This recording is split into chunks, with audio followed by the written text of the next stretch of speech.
సంపూర్ణ కార్తీక మహాపురాణం రెండవ రోజు పారాయణం తృతీయోధ్యాయం.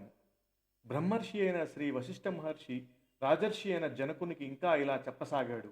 రాజా, స్నాన దాన జప తపాలలో దేనిని గాని ఈ కార్తీక మాసంలో ఏ కొద్దిపాటిగా ఆచరించినప్పటికీ కూడా అది అక్షయమైన ఫలాన్నిస్తుంది. ఎవరైతే సుఖలాలుసులై శరీర కష్టానికి జడిసి కార్తీక వ్రతాన్ని ఆచరించరో అటువంటి వాళ్ళు 100 జన్మలు కుక్కలుగా పుడతారు. కార్తీక పౌర్ణమి నాడు స్నాన దాన జప ఉపవాసాలలో ఏ ఒక్కటి కూడా ఆచరించని వాళ్ళు 1,000,000 పర్యాయాలు చండాలపు యోనుల్లో జన్మించి తుదకు బ్రహ్మరాక్షసులుగా పరిణమిస్తారు. ఇందుకు ఉదాహరణగా ఒక గాథను చెబుతాను, విను. అతి పూర్వకాలంలో ఆంధ్రదేశంలో తత్వనిష్ఠుడనే బ్రాహ్మణుడు ఉండేవాడు. సకల శాస్త్ర పారంగతుడు, అసత్యము పలుకనివాడు, అన్ని భూతముల యందును దయాళువు, తీర్థాటన ప్రియుడు అయిన ఆ విప్రుడు ఒకనాడు తీర్థయాత్ర సందర్భముగా ప్రయాణిస్తూ మార్గమధ్యంలో గోదావరి నదీ తీరమున గల ఒకానొక ఎత్తైన మర్రి చెట్టు మీద కారునరుపు కాయఛాయ కలవాళ్ళు, ఎండిన డొక్కలు కలవాళ్ళు, ఎర్రని నేత్రములు గడ్డములు కలవాళ్ళు, గుచ్చబడిన ఇనుపతీగల వలె పైకి నిక్కి ఉండు తల వెంట్రుకలతో వికృత వదనార విందాలతో కత్తులు కపాలాలు ధరించి సర్వ జీవ భయంకరులుగా ఉన్న 3 బ్రహ్మరాక్షసులను చూశాడు.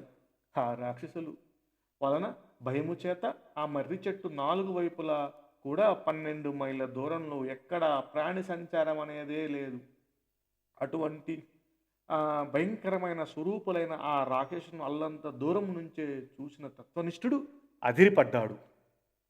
దానితో పాటే ఆ రాక్షసులు కూడా తనను చూడటంతో మరింత భయపడిన వాడై శోకానిమిత్తుడై శ్రీహరిని స్మరించసాగాడు. తత్వనిష్ఠుడి శరణాగతి.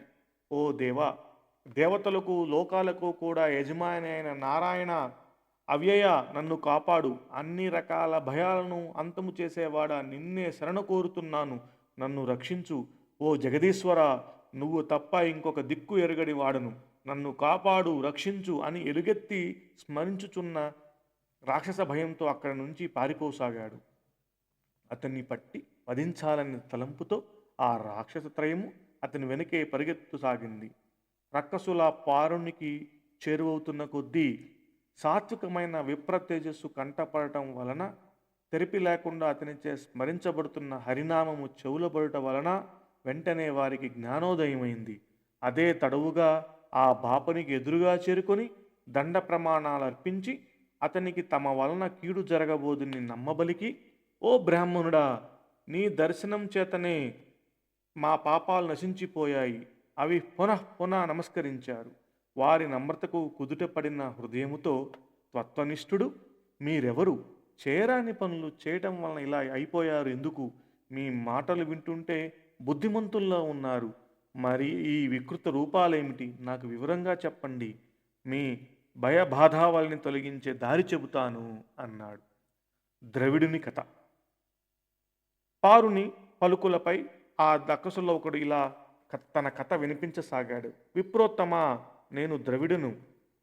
ద్రవిడ దేశం ముందలి మంధరం అనే గ్రామాధికారినైన నేను కులానికి బ్రాహ్మణుడే అయినా గుణానికి కుటీలీయుడును. పంచనామయ పంచవచ చమత్కృణ్ణై ఉండేవాడిని. నా కుటుంబ శ్రేయస్సుకై అనేక మంది విప్రుల విత్తాన్ని హరించాను. బంధువుల వలన కానీ బ్రాహ్మణులకు కానీ ఏనాడు పట్టడన్నమైన పెట్టి ఎరుగును. నైవంచలలో బ్రాహ్మణ ధనాన్ని అపహరించడం చేత నా కుటుంబం నాతో సహా 7 తరాల వాళ్ళు అధోగతులు పాలైపోయారు. మరణానంతరము దుస్సాహసమైన నరకయాత్రను అనుభవించి చివరికిలా బ్రహ్మరాక్షుడయ్యాను. కృపాయత్త చిత్తుడవై నాకు ముక్తినిచ్చే యుక్తిని చెప్పుము అన్నాడు. ఆంధ్రదేశీయుని గాథ. రెండవ రాక్షసుడు ఇలా చెప్తున్నాడు. ఓ విప్రుడా, నేను ఆంధ్రుడను. నిత్యము నా తల్లిదండ్రులతో కలహించుచు వారిని దూషించుచూ ఉండేవాడిని. నేను నా భార్య పిల్లలతో ముష్టాన్నాన్ని తింటూ తల్లిదండ్రులకు మాత్రం చద్దికూటిని పడేసేవాడిని. బాంధవ బ్రాహ్మణ కోటికేనాడు ఒక పూట అయినా భోజనం పెట్టక విపరీతమైన ధనార్జనం చేసి ఆ కావరముతో బ్రతికేవాడిని. ఆ శరీరం కాలం చేశాక నరకాన పడి ఘోరాతి ఘోరమైన బాధను అనుభవించి చివరికి ఇలా పరిణమించాను. ఆ ద్రావిడికి వలె నాకు కూడా ముక్తి కలిగే దారి బోధించుము అన్నాడు. ఇక పూజారి కథ. అనంతరం మూడవ రాక్షసుడు ముందరకు వచ్చి ఇలా మొరపెట్టసాగాడు. ఓ సదాచార సంపన్నుడా, నేను ఆంధ్రదేశపు బ్రాహ్మణుడును, విష్ణువాలయంలో పూజారిగా ఉండేవాడును, కాముకుడును, అహంభావిని, కఠినాత్ముడు అయిని నేను భక్తులు స్వామివారికి సమర్పించే కంకరాలన్నింటినీ నా వేశ్యలకు అందజేసి విష్ణు సేవలను సక్రమంగా చేయక గర్వంతో తిరిగేవాడిని. తుదకు గుడి దీపాలలో నూనెను కూడా హరించి వేశ్యలకు ధారపోసి వారితో సంభోగాన్ని సుఖాలను అనుభవించేవాడును. పాపపుణ్య విచక్షణ రహితుడనై ప్రవర్తించేవాడిని. ఆ నా దోషాలకు ప్రతిఫలంగా నరకమును చూసి అనంతరము ఈ భూమిపై నానావిధ విహీన యోనులలో నానా నీచ జన్మలను ఎత్తి కట్టకడకు ఎట్టిదైన బ్రహ్మరాక్షునిగా పరిణమించాను. ఓ సదాయుడా, నన్ను మన్నించి మరలా జన్మించే అవసరం లేకుండా మోక్షాన్ని పొందే మార్గాన్ని ప్రవచించవయ్యా అని ప్రార్థించాడు. బ్రహ్మరాక్షసులు ఉత్తమ గతులు పొందుట, తమ తమ తమ పూర్వ భవకృత మహాఘనరాశికి ఎంతగానో పశ్చాత్తాపడుతున్న ఆ రక్కసుల అభయమిచ్చి భయపడకండి, నాతో కలిసి కార్తీక స్నానానికి రండి, మీ సమస్త దోషాలు నశించిపోతాయి అని చెప్పి వారిని తన వెంట బయలుదేరదీశాడు ఆ బ్రాహ్మణుడు. అందరూ కలిసి కావేరీ నదిని చేరారు. అక్కడ తత్వనిష్ఠుడు బ్రహ్మరాక్షసు సమేతం సంకల్పం చేసి తాను స్వయంగా ముందు స్నానం చేసి పిమ్మట రాక్షసుల చేత కూడా స్నానం చేయించాడు. అనంతరం ఆ సంకల్పంతో అతడు విధి విధానం స్నానం చేసి తత్ఫలితాన్ని బ్రాహ్మరాక్షులకు ధారపోయిగా వారు విగత దోషులు దివ్య వేషులు అయి తక్షణమే వైకుంఠ ప్రయాణమయ్యారు. విదేహ రాజా, అజ్ఞానం వలన కానీ మోహము ప్రలోభాల వల్ల కానీ ఏ కారణము చేతనైనా కానీ కార్తీక మాస సూర్యోదయ కాలాన కావేరి నదిలో స్నానమాచరించి విష్ణువును పూజించిన వాళ్ళు నిస్సందేహంగా 10,000 యాగాలు చేసిన ఫలాన్ని పొందుతారు. అందువల్ల ఏదో ఒక ఉపాయం చేసైనా సరే కార్తీకంలో కావేరి స్నానము తప్పకుండా చేయాలి. కావేరి స్నానము సాధ్యము కాకపోతే గోదావరిలోనైనా మరెక్కడైనా సరే ప్రాతఃస్నానం మాత్రం చేసి తీరాలి. అలా ఎవరైతే కార్తీక దామోదర ప్రీతిగా ప్రాతఃస్నానము చేయరో వాళ్ళు 10 జన్మలు చండాలపు యోనిలో పుట్టి అనంతరము ఊరపందులుగా జన్మిస్తారు సుమా. కాబట్టి ఎటువంటి మీమాంసతోటి నిమిత్తం లేకుండా స్త్రీలు కానీ పురుషులు కానీ కార్తీక మాసంలో తప్పనిసరిగా ప్రాతఃస్నానం ఆచరించాలి. చతుర్థాయం. జనకుడు అడుగుతున్నాడు, హే బ్రహ్మర్షి, నువ్వింతవరకు కార్తీక మహత్యాన్ని అసాధారణ ధోరణిలో చెప్పావు. అయితే ఏ సంకల్పంతో ఈ వ్రతం ఆచరించాలో, ఏ దానాలు చేయాలో కూడా తెలుపుము. వశిష్ఠ ఉవాచ. అన్ని పాపములను మన్ను చేసేది, పుణ్యాలను అగణ్యాలుగా మార్చేది అయిన ఈ కార్తీక వ్రతాన్ని ఫలానా సంకల్పం అనేది హాస్యాస్పదమైనది విషయము. ఈ కార్తీక వ్రతం ఆచరించడం వలన వశించనంతటి పాపం అనేది ఇంకా ఈ ప్రపంచంలో పుట్టనే లేదు. అందువల్ల ప్రతి ధర్మాలను తత్ఫలితాలను చెబుతాను, విను. కార్తీక మాసం సాయంకాలము శివాలయంలో దీపారాధన చేయటం వలన అనంతమైన ఫలం వస్తుంది. శివాలయము గోపురము ద్వారా శిఖరములందు కానీ, శివాలయ గోపుర ద్వార శిఖరమందు కానీ, శివలింగ సన్నిధి కానీ దీపారాధన చేయటం వలన అన్ని పాపాలు అంతరించుకుపోతాయి. ఎవరైతే కార్తీకంలో శివాలయములో ఆవు నేతితో కానీ, నువ్వుల నేతితో కానీ, ఇప్ప నారింజ నంగులను ధ్యాని దీప సమర్పణ చేస్తారో వాళ్ళు ధర్మవేత్తలవుతారు. ఆఖరికి ఆముదపు దీపాన్నైనా సమర్పించిన వాళ్ళు అత్యంత పుణ్యవంతులవుతారు. కనీసము కాంక్షతో కానీ, నలుగురి నడుమ బడాయి కోసం కానీ దీపాన్నిచ్చే వాళ్ళు కూడా శివప్రియులవుతారు. ఇందుకు ఉదాహరణగా ఒక చిన్న కథ చెప్తాను, విను. కార్తీక దీపారాధన మహిమ. పూర్వము పాంచాల దేశాన్ని పరిపాలిస్తుండే మహారాజకుడు కుబేరుని మించిన సంపద కూర్చుకుని ఉన్న కుమారుడు లేని కారణంగా కుంగిపోయాడు. వాడే కుంగరపాణికై తపస్సు కూర్చున్నాడు. మధ్యకాలంలో అటుగా వచ్చిన విప్పలుడు అనే ముని అతని తపస్సుకు కారణముడగా తెలుసుకొని, ఓ రాజా, ఈ మాత్రపు కోరికకు తపస్సుతో పని లేదు. కార్తీక మాసంలో శివప్రీతిగా వ్రతమాచరించి బ్రాహ్మణులకు దీపదాన దక్షిణలలో సంతోషపెట్టు. అలా చేస్తే నీకు తప్పక పుత్ర సంతానం కలుగుతుంది అని చెప్పాడు. ఋషివాక్యమును శిరోధార్యముగా తలచి ఆ పాంచాలుడు తన పట్టణము చేరి కార్తీక వ్రతమాచరించి శివప్రీతికై బ్రాహ్మణులకు దీపదానములు చేశాడు. తత్ఫలముగా మహారాణి నెలతప్పి యుక్త కాలంలో పురుష శిశువులను ప్రసవించింది. రాజ దంపతులు ఆ శిశువుకి శత్రాజిత్తు అని పేరు పెట్టారు. శత్రాజిత్తు చరిత్రము.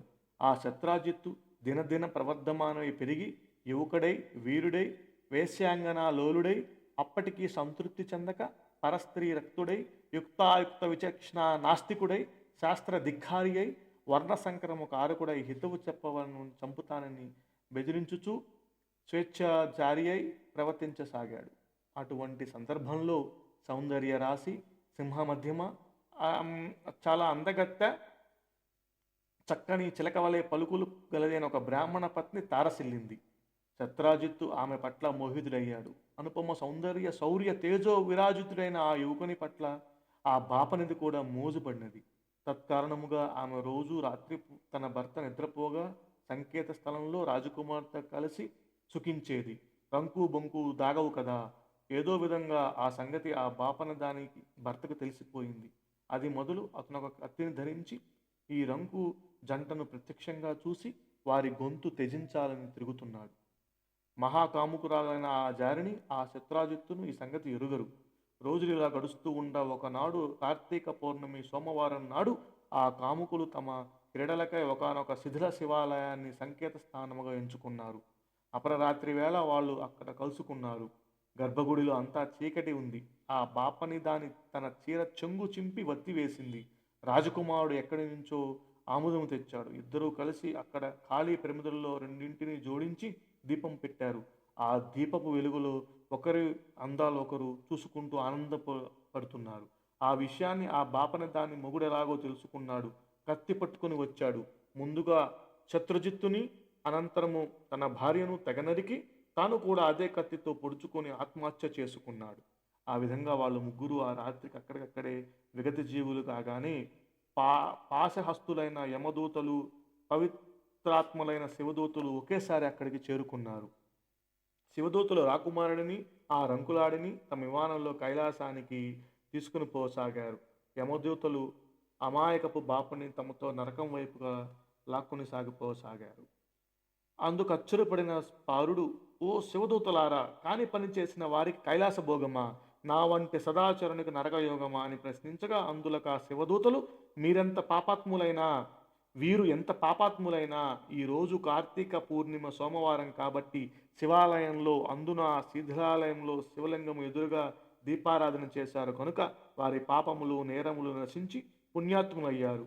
ఏ కారణం చేతనైనా సరే కార్తీక మాసంలో అందున పౌర్ణమి నాడు, పైగా సోమవారం నాడు దేవాలయంలో దీపారాధనము చేయటం వలన అత్యధిక పుణ్యవతులై వీళ్ళని పాపకర్ములు భావించి చంపిన కారణంగా నీవు పుణ్యహీనుడివి, పాపాత్ముడి అయ్యావు.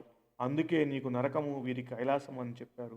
బ్రాహ్మణుడికి శివ పారిషులు జరిగిన ఆ సంభాషణ వింటున్న శత్రుజిత్తు తాను కలుగజేసుకొని, అయ్యలారా, దోషము మేమై ఉండగా మాకు కైవల్యం ఇచ్చి మమ్మల్ని చంపి పుణ్యాత్మం చేసిన ఆ అమాయకుడిని నరకానికి పంపడం భావ్యం కాదు.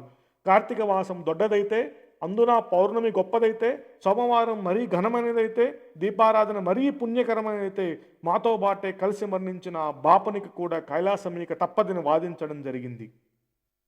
తత్ఫలితంగా శత్రాజిత్తు తాను తన ప్రియురాలు ఆచరించిన వత్తి తైల పుణ్యమును తాముంచుకొని ఆ దీపము వెలిగించిన పుణ్యమును బ్రాహ్మణునికి ధారపోశారు.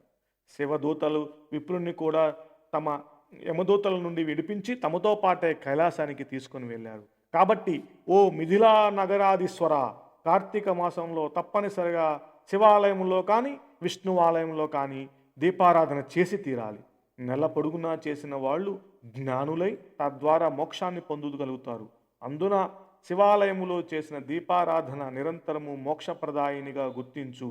నా మాట విని కార్తీక మాసం నెల పొడవునా నువ్వు శివాలయంలో దీపారాధన చేయాలి. ఏవం శ్రీ స్కాంద పురాణాంతర్గత కార్తీక మహత్యమందు చతుర్థాయం సమాప్త. రెండవ రోజు పారాయణము సమాప్తము. హర హర మహాదేవ శంభో శంకర.